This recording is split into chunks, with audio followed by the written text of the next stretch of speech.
Welcome to the Turnpike Sports Spotlight. Dave Weishottle with you here. Sports and sports betting has been in the news a lot lately, and not for some good reasons either. There's been a few suspensions in the NFL and some pretty inappropriate behavior involving a baseball coach at the University of Alabama. So there's no better time to talk about responsible gambling and player protection than right now, and no one does it better in this area of the gaming industry than the Entain Foundation US.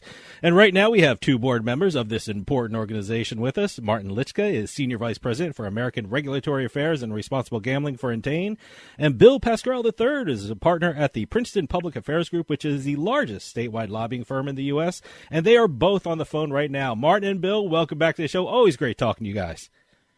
Thanks for having us, David. Indeed. Thanks for having us. Glad to be back. Oh, always great to have you. And first off, I want to get started a little bit of gambling history that happened in New Jersey recently. Bill Pascrell is a big reason for that. Last week, I had the pleasure of interviewing Jake Henson, CEO of BetMakers, who launched the first fixed odds betting app for horse racing in the United States called Monmouth Bets. And he credited, and rightly so, Bill for helping make that possible. So BP3, congratulations on all your great work at the horse racing industry, and thanks for giving me a new app so I can play with. Thank you, Dave. I appreciate it. That's very kind. Thank you.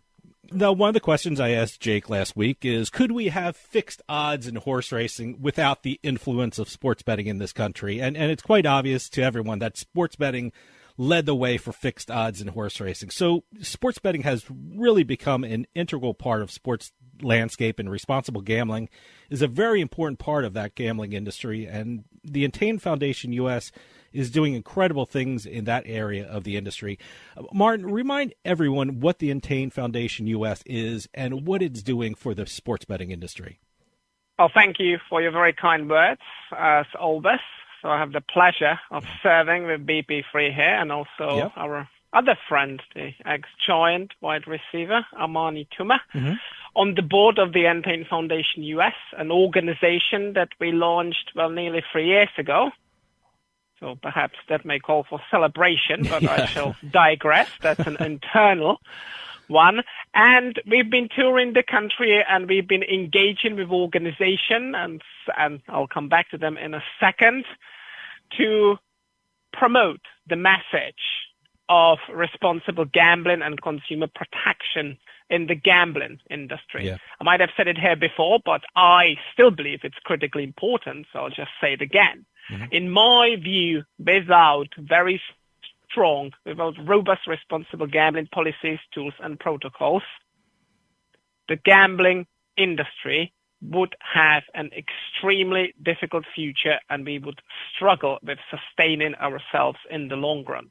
So that's the rationale behind us, as I've said, touring up and down the country with a view to talking to folks about responsible gambling. And very briefly, as a reminder, the organizations we've had the absolute pleasure and utmost privilege to be associated with include the likes of the Harvard Medical School, Seton Hall Law School here in New Jersey, the NCAA, we're the only gambling organization, a not-for-profit gambling organization, that has a partnership deal with the headquarters of college sports. We're also the NFLPA, the MLSPA, and recently, and I'm very proud of it as a big hockey fan, we've added an RG education deal with the NHL Alumni Association. I want to get your both opinions on this. You mentioned the NFL, and a recent story in the news was the recent suspension of some NFL players for not following the NFL gambling policy. And I certainly want to hear from you, but I want to throw out my opinion first that, it was a small number of players, and most were not betting on the NFL, but the one big issue were that they were betting on legal sports books at the team facilities.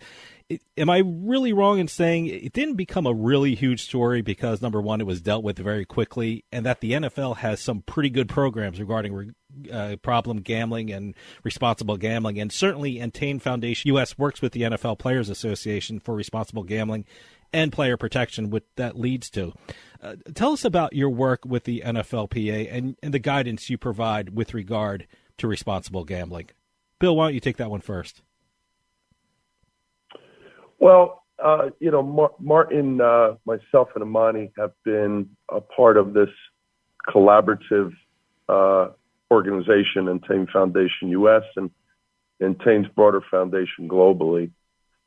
really the trailblazer in the industry on putting major resources, not just lip service, behind responsible gaming.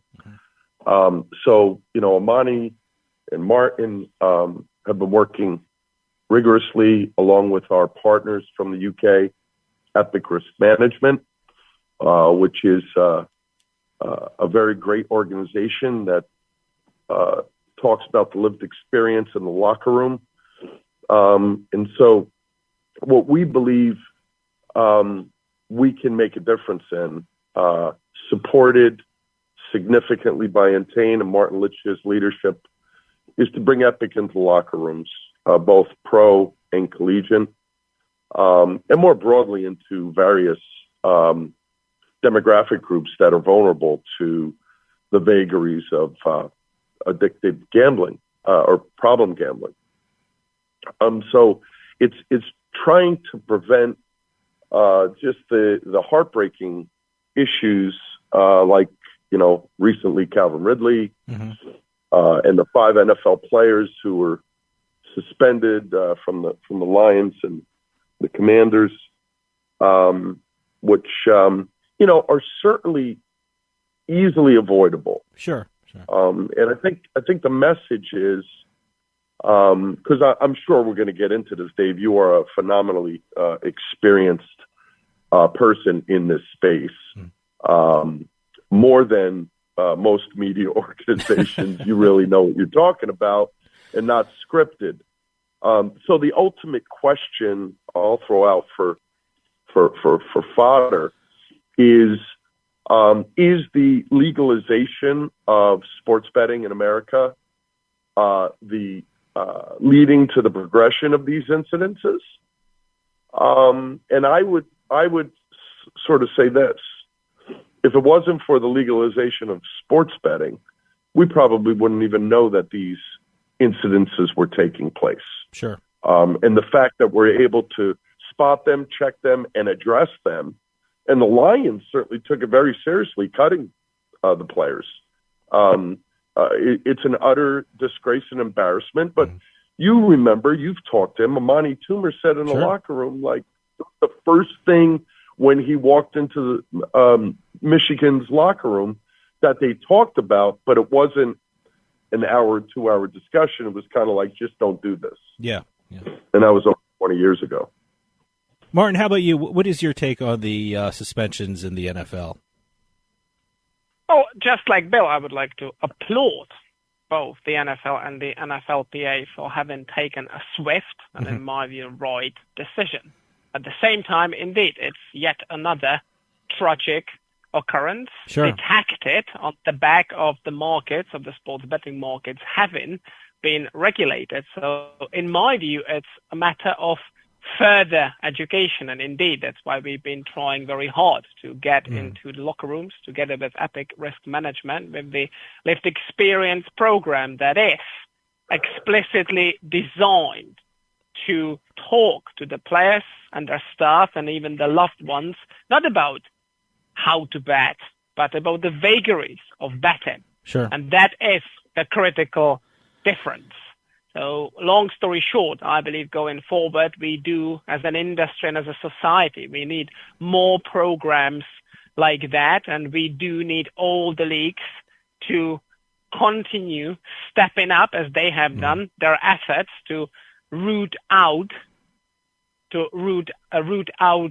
issues that could lead to either irresponsible gambling or even manipulation of results. My take on the situation was that, it shows that these programs that the NFL are putting in place with the help of Entain Foundation are actually working. It's a small number of players, relatively speaking, to the large number of players playing in the NFL. It was detected quickly. It was handled quickly. It was done and over and moved on. And is that an indication that these programs are working in the area of player protection and responsible gambling? Absolutely. Most definitely. A lot of people think you pass a law and that solves a problem. There's always going to be bad actors in any industry. And you cannot create laws that will totally wipe out bad actors. The fact that the NFL jumped on this so quickly, and look, Dave, you know this. Martin will grimace somewhat, but I'm on the record. Mm-hmm. I am not the biggest fan of the NFL. I am a big watcher and fan sure. Of the games. But, I think the NFL is much better than they were. Mm-hmm. The last dozen years and what they've done with sports betting, I think, was hypocritical and the ultimate in hypocrisy. Absolutely. The fact that we're able to work with the NFLPA is great. I wish that the NFL would embrace more discussion on this issue, because I also think they were a little bit cute with what they did with these suspensions. Yeah, they're suspended, but for the season. But if they're in the playoffs, they can play. They can play preseason. I mean, I get it. I'm not looking to do a lynching, if you will, or to really hurt someone. I'm glad they did it post haste and immediately. But the fact of the matter is that we have far more sophisticated tools to track this stuff. I remember walking into one of the oldest sports books in the country, legal sports books in Vegas. And this is 2008 or 2009. I was there with Joe Brennan, a dear friend of mine who got me into this whole campaign. And I remember walking into the back of the sports book and trying to educate myself on the risk management and everything related. And, I saw a bunch of very young people, young like Ethan Anderson. We started convincing. We had a beer, little conversation and lunch, and they told me, each of them doing the odds making, that they were paid by each of the leagues a good chunk of change, $50,000, $75,000 a year, specifically to track and monitor and report back to the leagues. And this is pre-PASPA. Mm-hmm. So, the leagues were kind of monitoring that stuff back then, but the question was, what did they do with that information? Now we know this information that gets put out, captured massively because of the legal regulated market. The leagues have no choice but to address it. And so, I'm hoping we could do a better job of educating legislators and governors that the best way to crack down on this is to legalize and regulate it. It helps with responsible gaming, but it also helps with advancing the integrity of these institutions. Martin, Bill mentioned the NFLPA, and they did an interesting thing after this happened. They told the agents that they should be talking with their clients regarding gambling and responsible gambling. And that really made me think, agents are the counselor for these players, they're the deal makers, and they're in constant contact with their clients. And, agents have to pass a test to be a certified agent. And by the way, I've heard rumors, and this is just what I'm hearing, is that there will be at least one question regarding responsible gambling on the next agent certification test. But I want to ask you, how important is it for agents to really get involved with regard to responsible gambling? I mean, look, all three of us are lawyers, and we're counselors. We tell people advice, and we help people make deals. But how important is it for the agents and the legal representatives to really know about responsible gambling and get educated about responsible gambling? Before I answer, if I may, just to spice it up even further, your remarks back to Bill. Mm-hmm. First of all, by what he said about the NFL, he might just have landed himself on the blacklist at every single NFL stadium. So sorry, Bill, no more games for the two of us. No more Meadowlands. The other Bill. one, that was even more disparaging what you said, because I used to be Bill's paragon of a young colleague, but I suppose these days it's our friend Ethan. He's 11 years younger, so I get it. That's okay. But to finally answer your question, I'm a bit in two minds, in all honesty. Don't get me wrong, the agent as arguably the most trusted professional person that stands usually even sits next to the athlete in the NFL or in the other leagues. I get it. Makes perfect sense. And that person absolutely has an important role to play. Responsible gambling needs to be, especially these days, part of the agent's playbook. And typically, the players, the athletes listen to their agent. So that's the yes part of the answer, if that makes sense. Sure. Yes, the agents have a role to play, and they should be advising their athletes as to their betting behavior. Ideally tell them, well, look, don't bet on your team. That's a mortal sin. Don't bet on your league. That's court-martial offense. If you choose to bet, then bet elsewhere where you have no inside information, and do it sensibly and reasonably, but only if you choose to do that. So no pressure, because, and that in my view is the critical message, it can ruin your career, and we've got precedents.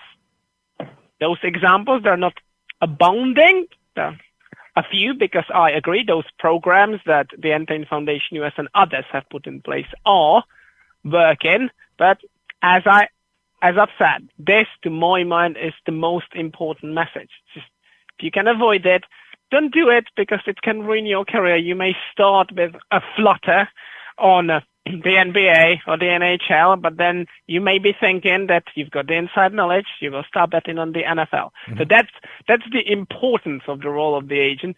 On the other hand, and I'm picking up on your point of agents being lawyers, are they really qualified counselors? Would it be wise for the agents to reach out to the RG organizations out there and seek advice, which of course is one of the reasons why the Entain Foundation US and Epic Risk Management have engaged with the NFLPA. And talking about the NFLPA, they have an important role to play as well, of course, because they are here, and they're meant to be here for the athletes. They're meant to be here for the players. So long story short, yes, get the agent involved, but everybody else around the athlete or the group of athletes has an important role to play. Be it the league itself, the NFLPA, they should also go and speak to the player's family, because they have an influence over the player as well. So a combined effort, in my mind, with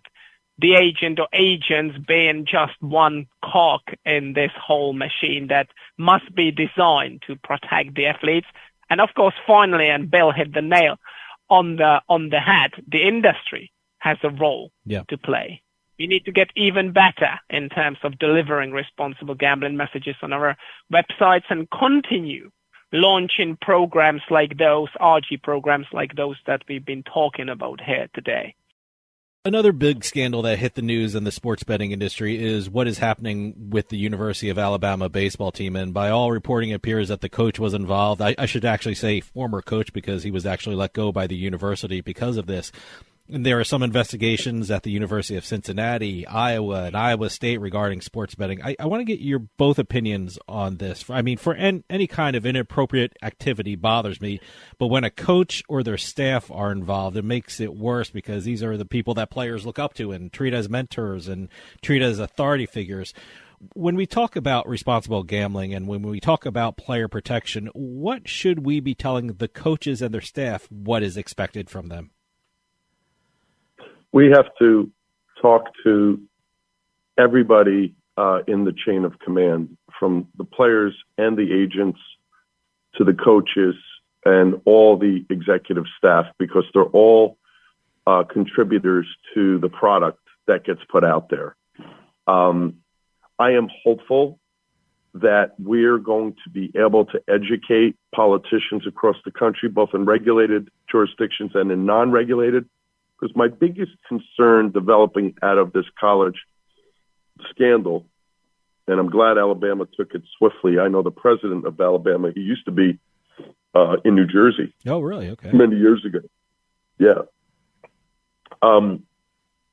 You know, what I'm really very comfortable about, and you just have such a great way of asking questions at the right time, because as you were talking to Martin about the last issue, I was reflecting on a really great American great college athlete, great governor, even though I'm a Democrat, he's a Republican, who just became the head of the NCAA. Yes. And that's Governor Charlie Baker. I remember meeting Charlie Baker early on and trying to get sports betting across the line of Massachusetts, and him sharing with me, both publicly and privately, the great story of the Boston College-Harvard basketball scandal. And he was involved in the game. Mm-hmm. He was in the game, not on the scandal side, but he was shaking his head as to why he was in the game, and he was not a starter, and yet they were still winning against Boston College. And so he understood firsthand, and sometimes that's what you need. It's almost like a cold shower and a wake-up call, because of his lived experience, the importance of legalizing and regulating the market for a host of reasons. But the integrity aspect of this is so critical. Yeah. The leagues collaborating with the industry, information being pushed back and forth. But when coaches do things like this, it should be addressed with the most vociferous punishment. It's despicable, particularly, when we're talking about college athletes.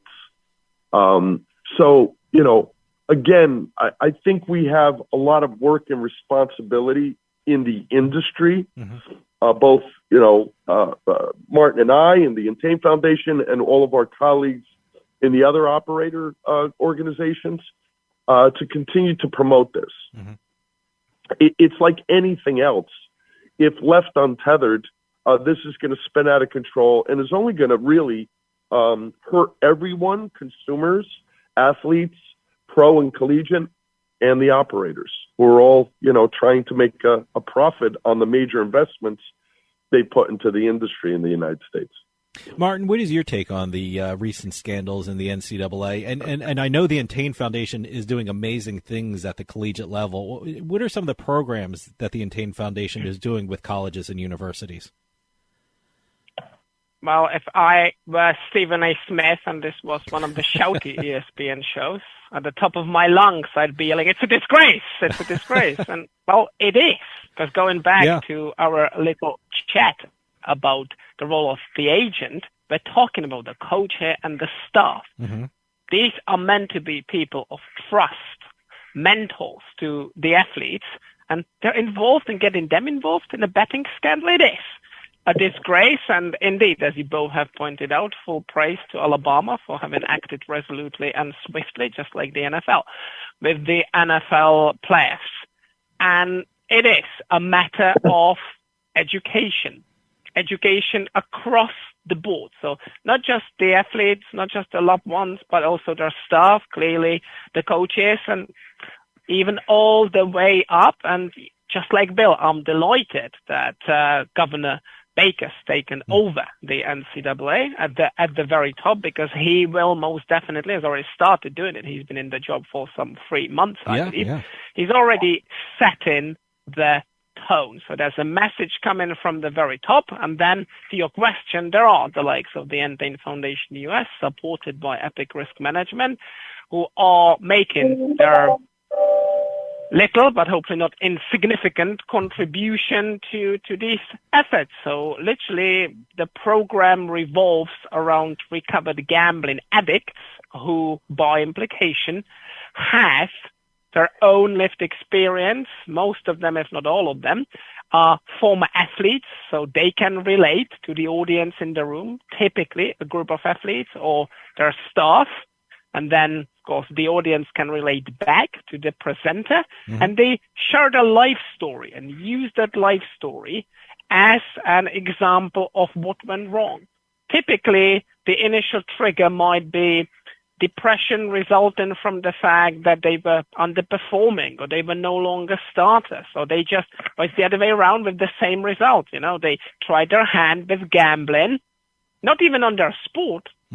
In most instances, originally, they might have had a lucky win, and then because of their competitive nature as an athlete that goes, of course, hand in hand, they thought that they could continue winning. And once they've hit the point whereby they started losing on the other sports, all of a sudden they realized they may have some kind of inside information that relates to their sport, and then it starts spiraling out of control. Perhaps we should bring one of them to your show if you were to have him and her, because these stories are very, very powerful and truly inspiring. I've sat through a few of them, and you're on the hook. You keep listening, you're thinking, can it get even worse? Because amongst those folks, there are those who would have literally lost their families, houses, all their possessions and whatnot. But there's yet another twist and yet another twist to all those tales. So that long story short, we've deployed these stories of recovered gamblers who also happen to have been athletes, even at the highest level of their sport. And we dispatched them. By now, we've done about 70 or 80 colleges to individual teams at colleges to tell these stories and warn them the vagaries that are associated with betting. And the message, that's my final point, the message still stands. Do not ruin your career through betting or gambling. And if you choose to gamble, just postpone it. Do it after your career, and then you are allowed to roam free at that point. Just use the knowledge of your sport if that's what you choose to do, as long as you do it responsibly, as long as you're no longer involved with any of the franchises. That's all good. But don't do it while you're competing. Well, you both mentioned Charlie Baker, who was former governor of Massachusetts and now the president of the NCAA. They just commissioned a study and they released the numbers recently regarding betting and college students. Some of the numbers is they found 58% of people 18 to 22-year-olds have had at least one betting activity, 67% of students who live on campus place bets, and that 35% of students have used student bookmakers to place a bet. I mean, it's a fascinating study with a whole lot of numbers. I just gave you a couple as an example. What are your knee-jerk reaction to those numbers? Are they surprising? Are they concerning? Are they what you expected? And what does that tell you about the gambling efforts at the collegiate level? Well, I'm not surprised at the results at all. As you know, in America, you can bet on horses when you're 18. Sure. So, let's make sure that the study is done properly, right? And I'm sure it is. Yeah. But I know there's a lot of young folks that like to put a punt on a horse race. So that's one issue. Two, I guarantee you, if you conducted the same study with the tobacco or alcohol industry, you'd get similar results. Sure. Okay. The more important question is, what are we doing to address the seminal issue that comes out of this study, which is to educate folks to try to lay off the punt until it's legal. But there's no way to penetrate the black market, and this is evidence, Exhibit A, of the black market. Yeah. Not only the fact that they can place a bet, but they can place a bet with another underage bookie. Yeah. And so, I mean, it's kind of silly. I remember saying this, and it connected with a lot of people recently. When I was a young kid growing up in an Italian household in Paterson, New Jersey, my dad used to give us a little bit of a glass of wine when we were 12 years old. Sure.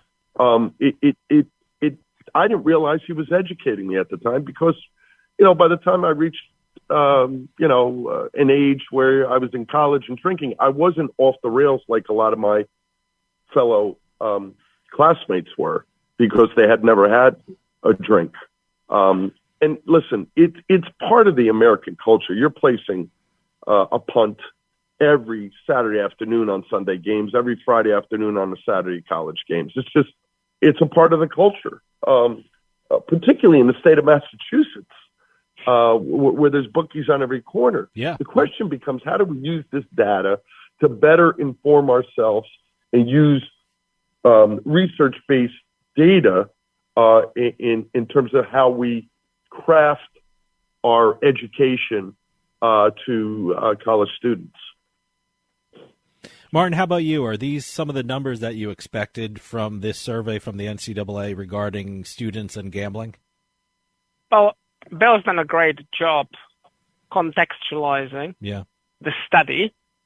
I believe that the results are not surprising, but at the same time they are concerning.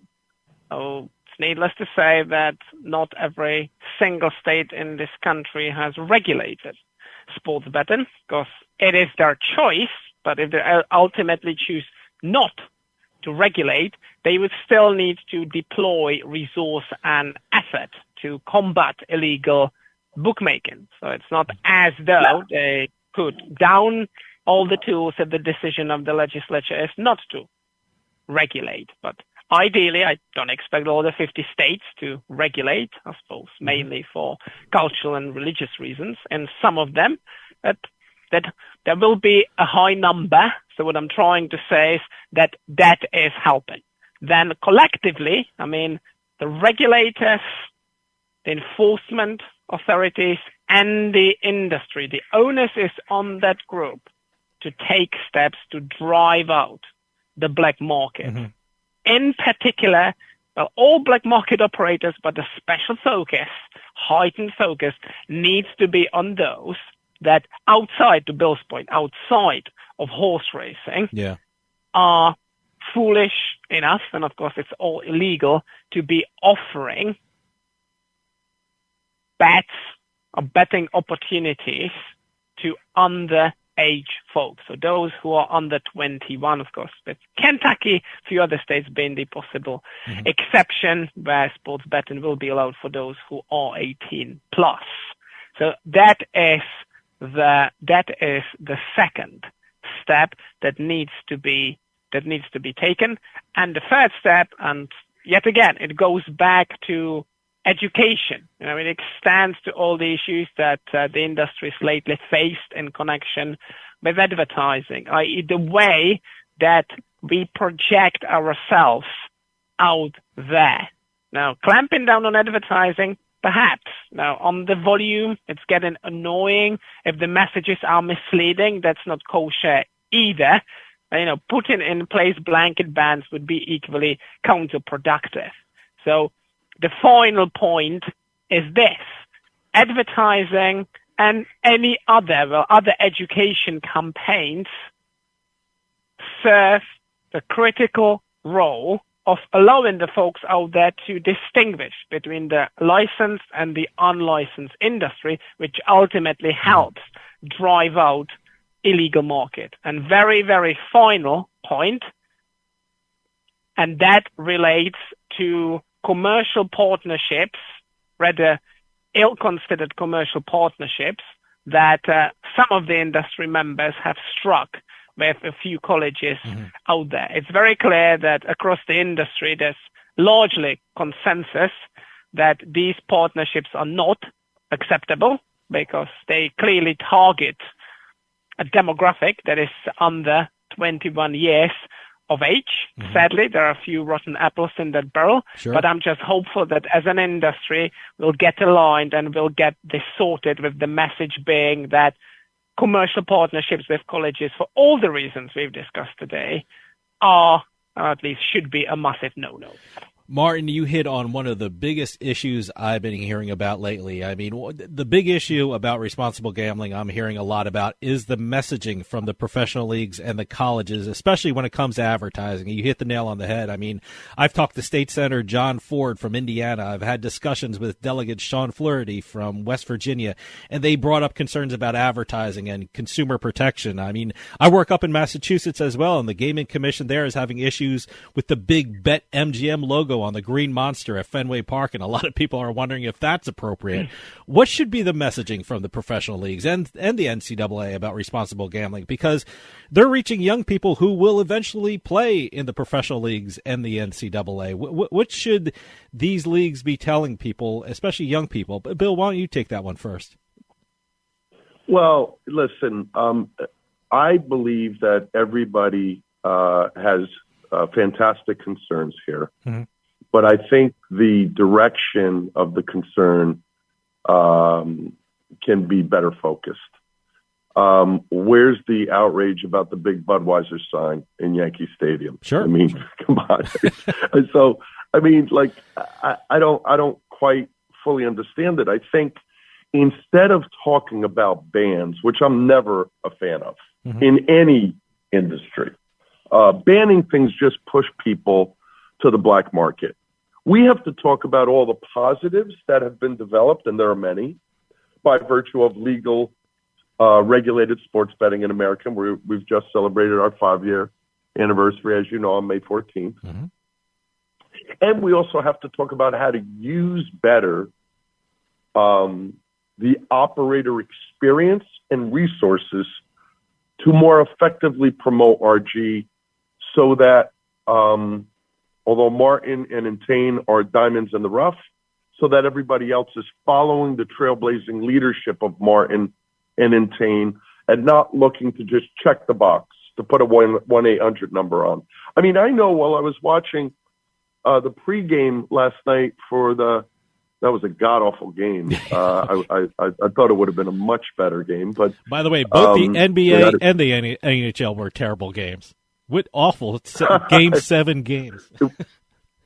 Yeah, I think the first play of the game with Tatum taking a sprain really impacted the game. I'm not sure it really would have ultimately mattered that much. But so prior to the game, Dave, I don't know if you saw it, but there was a 60-second total RG ad. It was all about RG. And I thought that was fantastic. But what I think, look, Martin and I, this is really good that you're kind enough to have Martin and I on yet again. Martin and I were just in Washington last week for meetings. And we met with Congressman Tonka. Martin's a gentleman, but, I feel comfortable because I helped arrange the meeting and attended it with him. Sure. The congressman from Saratoga is very concerned. He's got that bill up that you've talked about before to ban sports betting advertising. And he was willing to meet with us and start a conversation. We're going to be providing him with information. He didn't embrace totally our concern, but he did embrace kind of continuing to collaborate. That bill is well intended, but that bill will accomplish very little. It will continue to spike, if it were to be put in a law, it will continue to spike the black market, and it will ultimately be very anti-consumer because you know what the odds are in the black market versus the odds in a legal regulated market. Very, very different. So Martin and I have a tall task.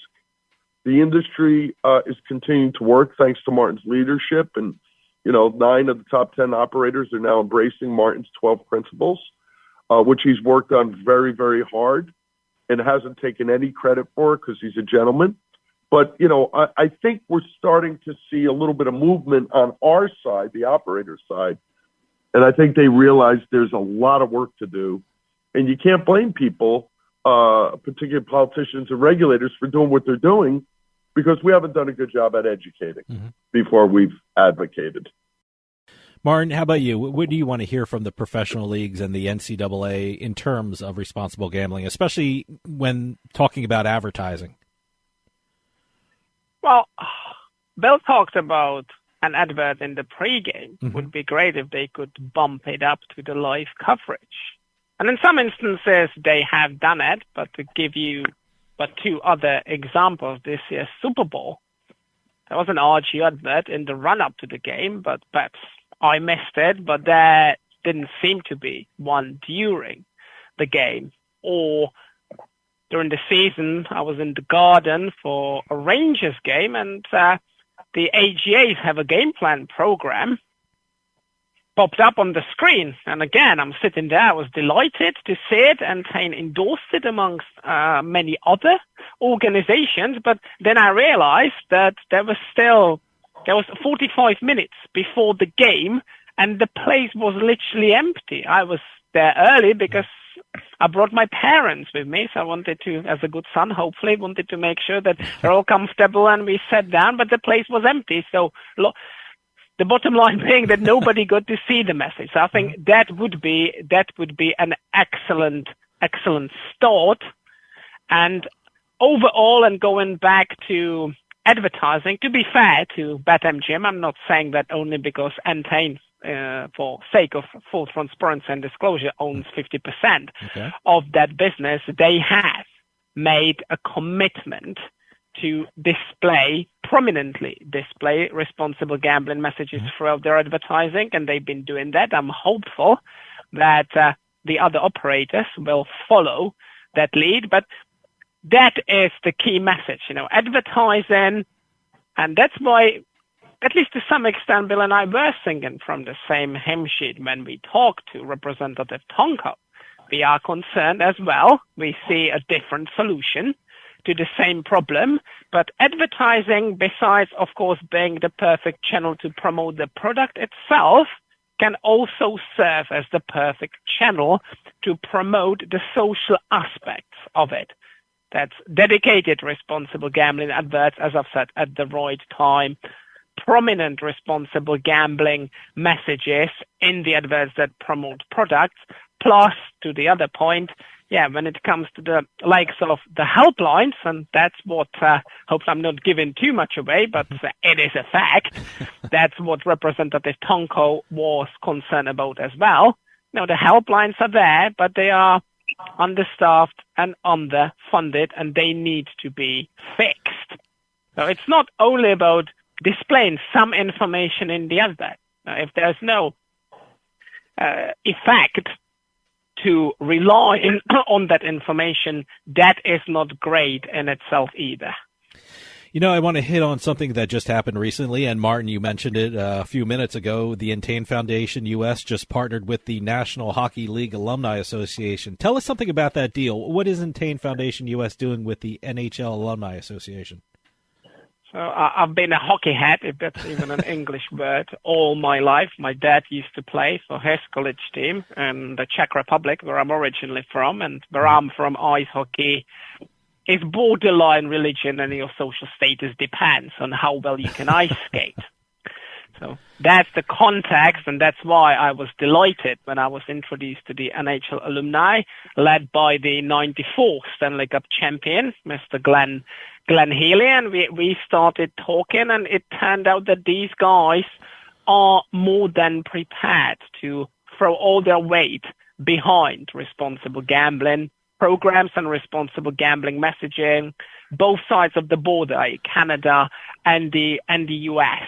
So pretty much from the word go, we have been singing from the same hymn sheet. It took a few months to cook up the deal, but we've got the deal, and pursuant to that deal, we'll start by the Entain Foundation US educating the alumni, members of the NHL Alumni Association, but that will be done with a view to them becoming champions of the responsible gambling cause, both in their communities, but also nationwide. And that, to my mind, is the final key message that I'd like to deliver today. Now, as an industry, to Bill's point, we're definitely stepping up our efforts to protect our players and protect the public at large, and trying to discard the somewhat negative image that some newspapers and other media have created, but to some extent that is justified. But if we have on board the likes of the NHL alumni and representatives of the NCAA, Charles Oakley,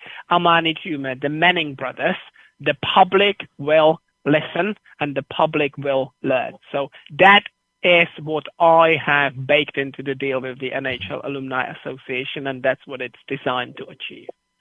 We're running out of time, but can you give out the website for the Entain Foundation so people can go and check it out and find out more about the Entain Foundation US and the great work you're doing with regard to responsible gambling? Sure. It's entainfoundationus.org, and besides fancy pictures of Bill, me, and Armani, you will indeed find a lot of information there about the projects that we continue running. Bill, give out your website for Princeton Public Affairs Group so people can check it out, and you're doing incredible things in the industry. So why don't you give out that website and so people can check that out as well? David, thank you. It's very simple, PPAG, which stands for Princeton Public Affairs Group.com. Martin Lycka and Bill Pascrell III from the Entain Foundation US, thanks so much for coming on and telling us all about the great work Entain Foundation US is doing with regard to responsible gambling. It's such a huge issue for the gambling and sports betting industries, especially when it comes to the young people in this country. So, as always, please come back on and keep us updated about what's going on with the Entain Foundation. Thanks so much for your time. Thanks for having us. Till next time. Bye-bye. Thank you, David. Bye-bye. And that'll do it for us this week. We'll see you next time on the Turnpike.